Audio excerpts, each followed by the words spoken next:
Welcome back to AskReddit Discover channel. What is the downright scariest thing that has ever happened to you, be it paranormal or otherwise?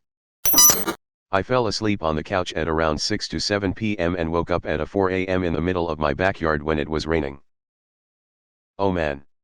When I was little I was terrified of my bed. It was an antique and was literally over 100 years old. I would knock on it and hear knocks back from underneath. One night I woke up under my bed all the way against the wall. This was a queen-sized bed and stood like 3 feet off the ground, and I was a light sleeper. I don't know how I could have managed to fall off the bed then slide over to the wall in my sleep.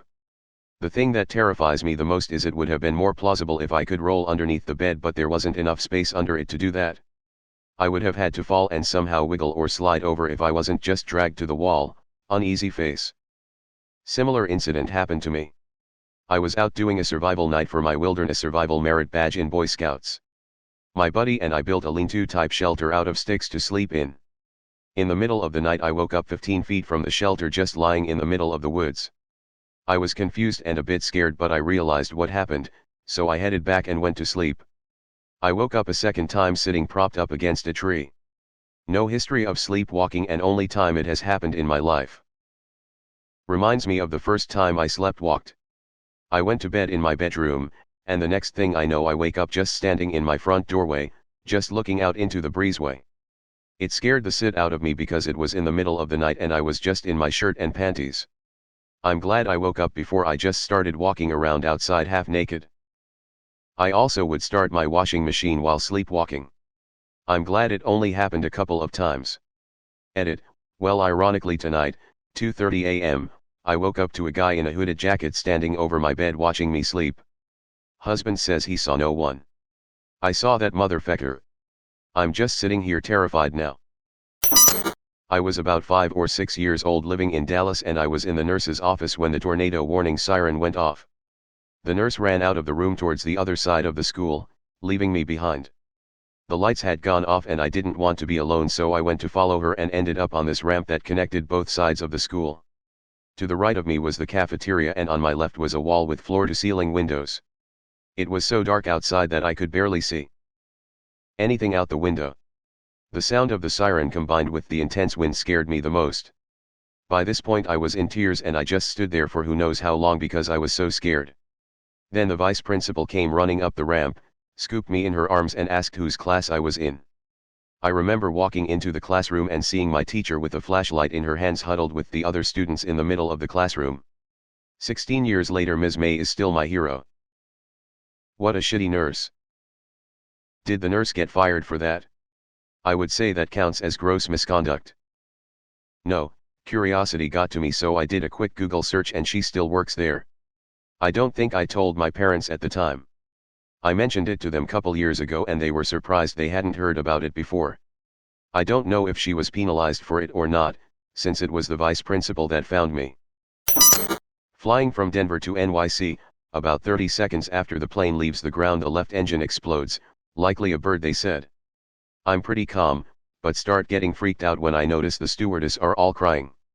Completely freaked out when we are getting close to landing and there are fire trucks all up and down the runway, and the runway we are landing at is way the hell away from the terminal and everything else. Wow, so I don't wish the situation upon anyone, but if it ever does happen to anyone you must get on the next flight. Some of my fellow passengers opted to take a train home. If I'd done that I'm positive I would have never flown again. I swear I read somewhere that the number one reason why planes are grounded is because birds hit the windows or the engines and cause damage. My teacher used to work with Boeing. He told me that it's common for a bird to hit the engine on takeoff. Pilots are extensively trained to navigate the plane to land if this happens, since it's possible with the second engine, so it's scary but a very controlled situation. Now if birds hit both engines, then you get that pilot who landed in that river in America. If it helps you, or anyone else in a similar situation in the future, the Aircraft Rescue and Firefighting, ARFF, people will roll their trucks whenever an emergency is declared by a pilot.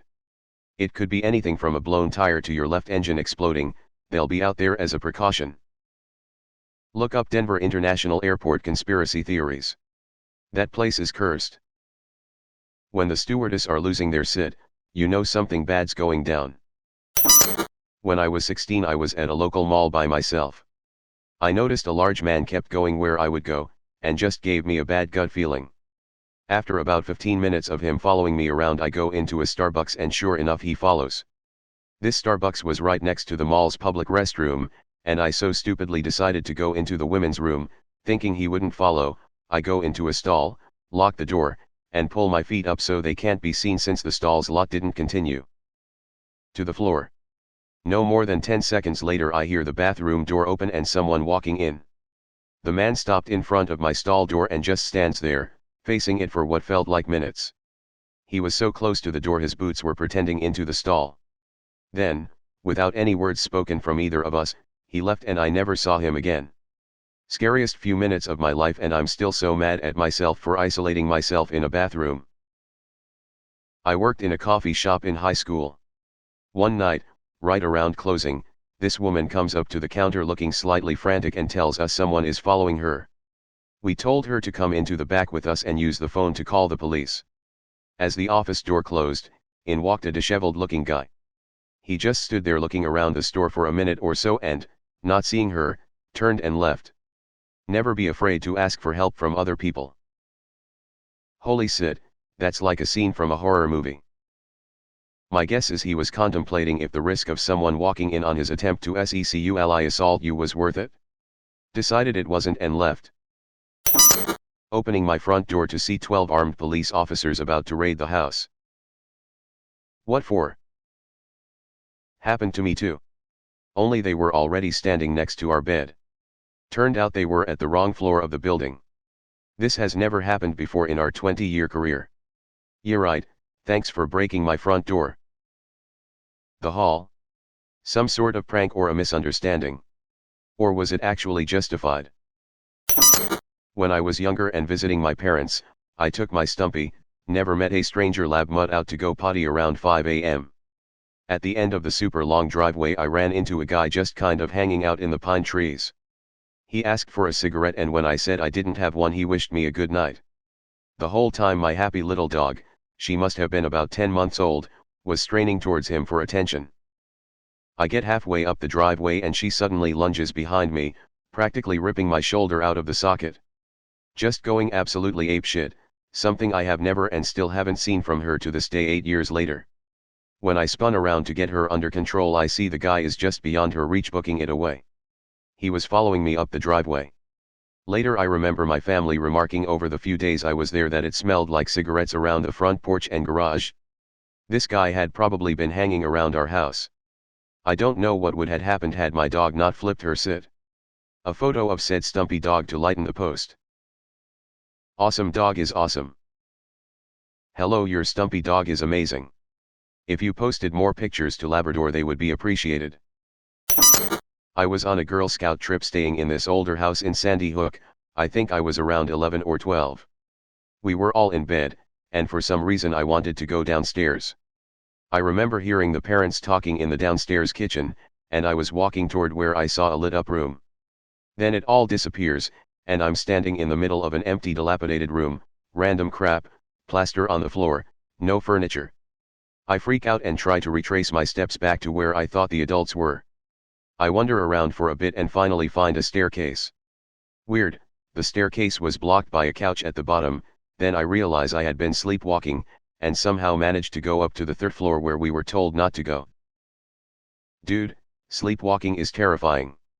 I stayed at my cousin's flat and did it there on 2 separate occasions, once waking up lying in the middle of their hallway, and the other time I locked myself in the bathroom and couldn't unlock the door until I realized what was happening and gave myself time to wake up properly. The worst was when I slept on the top bunk.